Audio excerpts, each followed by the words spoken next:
Hello everyone, class 7 political science chapter 1 on equality। सब लोग line से खड़े हैं वोट देने के लिए। इस लाइन में teacher, trader, student, domestic worker, सब तरह के लोग हैं। कांता सुजाता से बोलती है, इतना अच्छा है ना, सभी को इक्वल ट्रीटमेंट मिलता है। सब तरह के लोग लाइन में खड़े हैं, अलग अलग ऑक्यूपेशन के भी, रिच पुअर, इलेक्शन में वोट देने सब आए हैं और सब साथ में लाइन में खड़े हैं। और पता है, जैन साहब जिनके यहाँ मैं काम करती हूँ ना, वो भी इसी लाइन में खड़े हैं। सुजाता ने बोला, ये अच्छा है कि हम डेमोक्रेटिक कंट्री में रहते हैं। फिर कांता का वोट देने का नंबर आ जाता है तो वो चली जाती है और सोचती है, कांता जिसने हमारे एरिया में पाइप वाटर लगाने का प्रॉमिस किया है, मैं उसी को वोट दूंगी। कांता जिसके वहां काम करती है वो साहब मिलते हैं। वो कांता नमस्ते साहब करती है, साहब बोलते हैं ठीक है आना काम पे, फिर बात करते हैं। फिर कांता बोलती है अपनी फ्रेंड को, मेरी बेटी गुड़िया बीमार है, मैं काम पे चली जाऊंगी और वहां मालकिन से एडवांस पैसा मांग लूंगी। कांता घर आके अपनी बेटी से कहती है, लो पी लो, बेटर फील होगा। शाम को मैं जब घर आऊंगी तो हम दोनों हॉस्पिटल जाएंगे, ओके। घर के बाहर कांता देखी, इतना गंदा है, इसलिए शायद मेरी बेटी बीमार होते रहती है। कांता मालकिन के घर पोछा लगाती है। Next page. मालकिन बोलती है, कॉर्नर कॉर्नर में भी अच्छा से पोछा लगाओ। कांता मालकिन से बोलती है, बेटी मेरी बीमार है, मुझे कुछ पैसे एडवांस चाहिए। मालकिन एडवांस पैसे दे देती है और बोलती है, आदत मत बना लेना। इवनिंग को कांता और गुड़िया हॉस्पिटल जाते हैं तो देखी कि लंबी सी लाइन है। कांता गुड़िया से बोलती है, थोड़ा और वेट, उसके बाद हमारा नंबर आ जाएगा। फिर सोचती है, जैन साहब और जैन मैडम तो वोट देने टाइम तो लाइन में खड़े थे हमारे साथ, लेकिन अगर उनके घर में से कोई बीमार हो जाए तो शायद वो नहीं खड़े रहेंगे हमारे साथ लाइन में। उनके पास तो बहुत पैसा है, वो प्राइवेट हॉस्पिटल चले जा सकते हैं। हमारा कंट्री डेमोक्रेटिक है, डेमोक्रेटिक कंट्री में सबको इक्वली ट्रीट किया जाता है। Next page. Equal right to vote, same page है। डेमोक्रेटिक कंट्री लाइक इंडिया, हर एक एडल्ट को वोट देने का राइट है, चाहे किसी भी कास्ट, रिलीजन, कितने पढ़े हो, रिच पुअर, सब वोट देने का इक्वल राइट पाते हैं। कोई डिस्क्रिमिनेशन नहीं किया जाता है। यूनिवर्सल एडल्ट फ्रेंचाइज, कोई इंसान 18 प्लस है, उसको वोट देने का राइट है। कांता भी एक्साइटेड से वोट दी और हैप्पी थी कि सबको एक वोट देने का इक्वल राइट है। बट जब हॉस्पिटल के लाइन में खड़ी थी तब सोचती है कि क्या सच में हमारे देश में इक्वलिटी है। कांता तो स्लम एरिया, झोपड़पट्टी वाले एरिया में रहती थी जहां गंदा पानी आता है, इसलिए गुड़िया उसकी बेटी बीमार पड़ते रहती थी और काम से हम छुट्टी भी नहीं ले सकते। अगर बच्चे को हॉस्पिटल ले जाना है तो पैसा एडवांस लेना पड़ता है और गवर्नमेंट हॉस्पिटल में तो डॉक्टर को दिखाने के लिए लंबी लाइन में बहुत समय खड़ा रहना पड़ता है। रिच लोग का ऐसा नहीं है। Other kinds of equality, Kanta और सब लोग को डेमोक्रेटिक कंट्री में रहते हैं, सबको वोट देने का राइट है, रिच हो या पुअर, लेकिन रिच पुअर में इनइक्वलिटी है। कांता सोचती है, जैसे मैं लाइन में खड़ी हूं, क्या वैसे ही रिच लोग भी लाइन में लगते होंगे खड़े, मीन्स लाइन में होते होंगे खड़े। तब तो अभी भी इनइक्वलिटी है हमारे इंडिया में। कास्ट सिस्टम है, रूरल एरिया में कास्ट सिस्टम बहुत होता है और अर्बन एरिया, सिटी वाला एरिया में ज्यादा कास्ट सिस्टम नहीं है। ऐसा तो माना जाता है कि नहीं नहीं, हम भेदभाव नहीं मानते, लेकिन होता तो है। लेकिन कोई साइड में शादी करना चाह रहे तो वो अपना कास्ट ही देखेंगे, इंटर कास्ट में कोई नहीं करना चाहता शादी। नेक्स्ट, दलित्स को सो कोल्ड लोअर कास्ट बोलते थे। दलित मीन्स ब्रोकन, ऐसा सब करके डिस्क्रिमिनेट करते थे। दलित्स की सेल्फ रेस्पेक्ट को चोट पहुंचाते थे। ओम प्रकाश वाल्मीकि 1950 से 2013 is a famous Dalit writer. अपने ऊपर ऑटोबायोग्राफी लिखते हैं।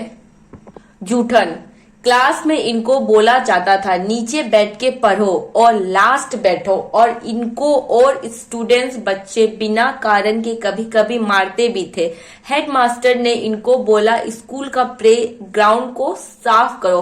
प्ले ग्राउंड बहुत बड़ा था, साफ करते करते मेरे फेस में डस्ट धूली हो गया और धूल सब मुंह के अंदर चला गया। पीने तक पानी नहीं दिया।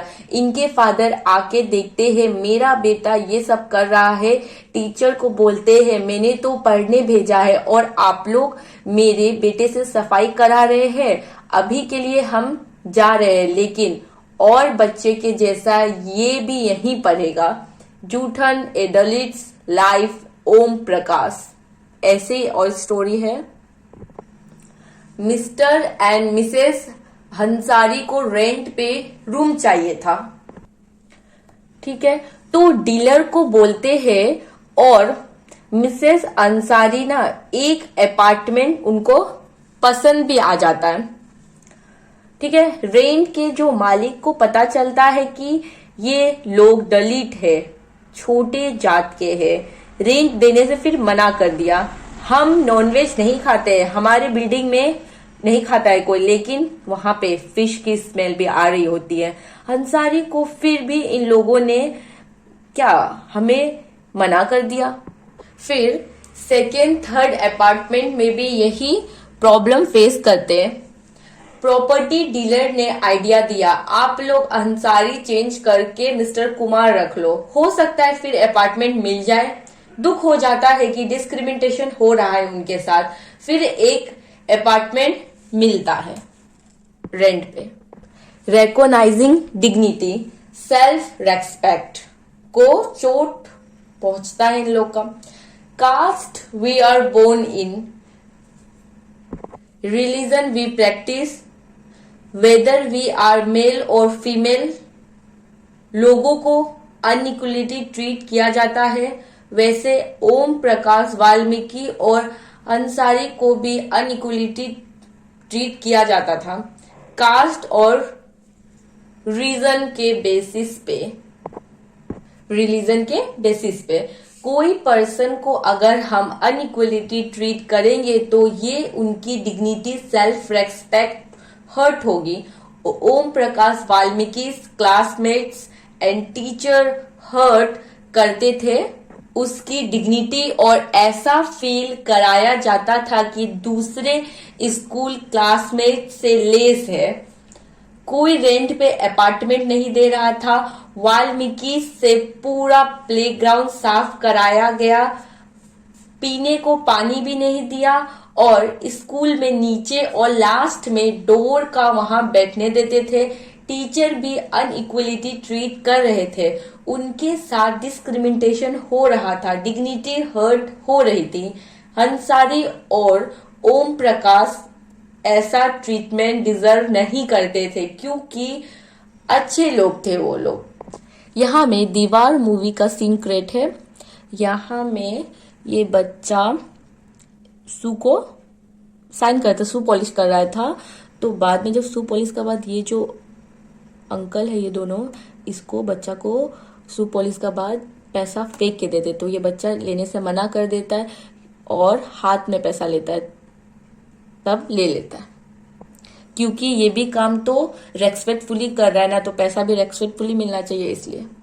Equality in Indian democracy. The Indian constitution सब पर्सन को इक्वल ट्रीट करते हैं, सब individuals in the country including male female persons from all castes, religion, tribes, educational and economic backgrounds are recognized as equal।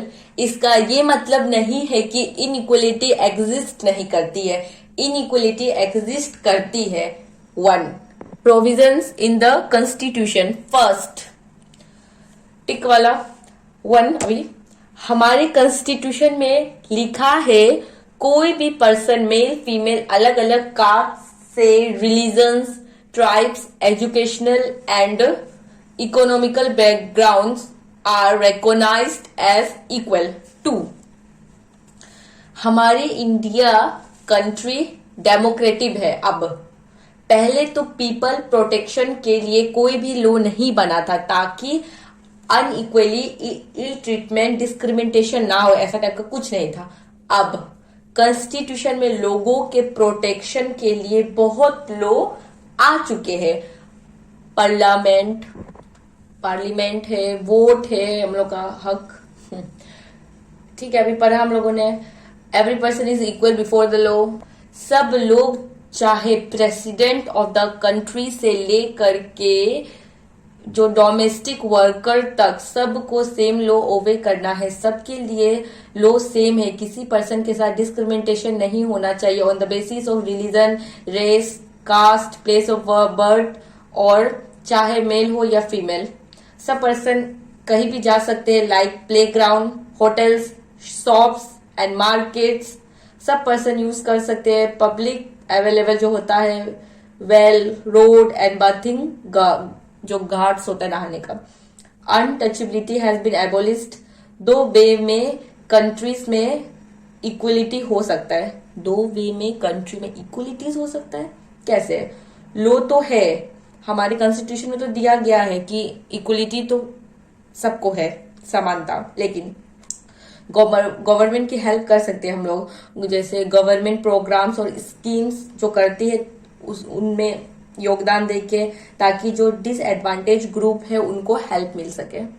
यहाँ में है sustainable development goal SDG, zero hunger, सबको खाना मिलना चाहिए। गवर्नमेंट ने ऐसे ऐसे स्कीम्स बनाया है जिस वजह से लोगों के रहने में भी सुधार आया है। पहले जो कम्युनिटीज और इंडिविजुअल्स को अनइक्वलिटी ट्रीट करते थे, पहले ये सब स्कीम्स नहीं हुआ करते थे। अब ये सब स्कीम्स के वजह से लोगों को मदद मिलती है, लोगों के फेवर में होता है। मिड डे मील स्कीम, ये देखो तमिलनाडु में पहले इंट्रोड्यूस करा गया है, ज्यादा भी ओल्ड नहीं है, 2001 में। तो हमेशा बच्चे स्कूल आने लगे क्योंकि उनको खाना मिलता था और स्कूल में एडमिशन भी और होने लगे। और जो वोमेन दोपहर को अपना काम से आती थी अपने बच्चों को खाना खिलाने और बच्चों को खाना खिला के स्कूल छोड़ के तभी अपने काम पे जाती थी, वो अब नहीं होगा। और मिड डे मील के बाद सब एक साथ, मिड डे मील में सब लोग एक साथ बैठ के खाएंगे, चाहे वो रिच हो पुअर हो। कास्ट प्रेजुडिस भी खत्म होगा, सब तरह के लोगों को एक जैसा ट्रीट किया जाएगा, तो भेदभाव भी कम होगा। बहुत तरह के ऐसे भी बच्चे होते हैं जिनको एक टाइम का खाना भी नहीं मिल पाता था, लेकिन अब मिड डे मील की वजह से खा पाते हैं और पढ़ भी लेते थे। डिफरेंस हमारे देश में इसलिए भी है क्योंकि कुछ लोग अमीर है और कुछ लोग गरीब है। इक्वल हम हमेशा नहीं कर पाते हैं। Issues of equality in other democracy. संसार में जितना भी डेमोक्रेटिक कंट्री है, इक्वलिटी के ऊपर लड़ाई होते रहती है। एग्जाम्पल अफ्रीकन अमेरिकन के लोग हैं, आज भी वो खुद को इनइक्वल बताते हैं। आजादी से पहले जब अमेरिकन गुलाम थे तो वहां अफ्रीका से लोगों को गुलाम बनाकर ले जाते थे। आजादी के समय बहुत लोग अफ्रीका रहे, जो कि आज अफ्रीका अमेरिकन के नाम पे जाने जाते हैं। आज भी यहाँ अफ्रीकन अमेरिकन लोग बोलते हैं ये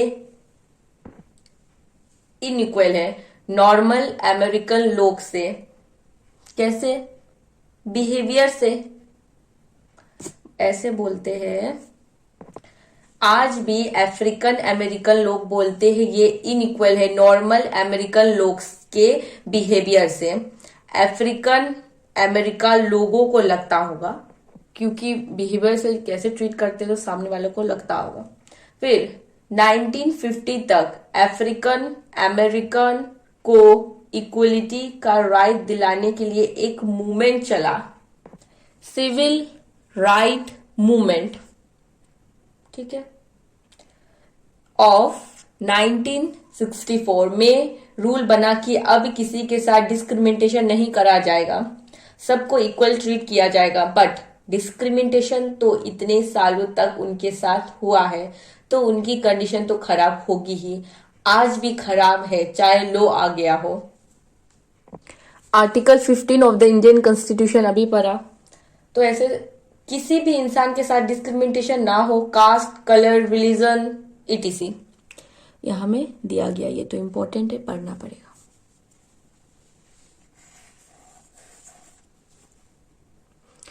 चैलेंज ऑफ डेमोक्रेसी।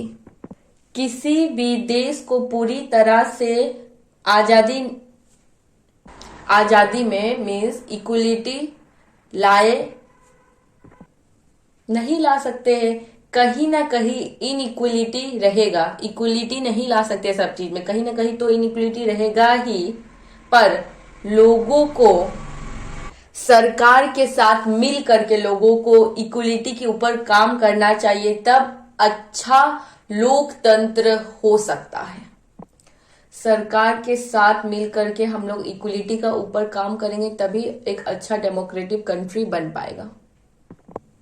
ये भी इम्पोर्टेंट है, यहाँ में टिक मार्क वाला। और नेक्स्ट वीडियो में एक्सरसाइजेस का क्वेश्चन आंसर अपलोड कर देंगे, ठीक है। Thank you.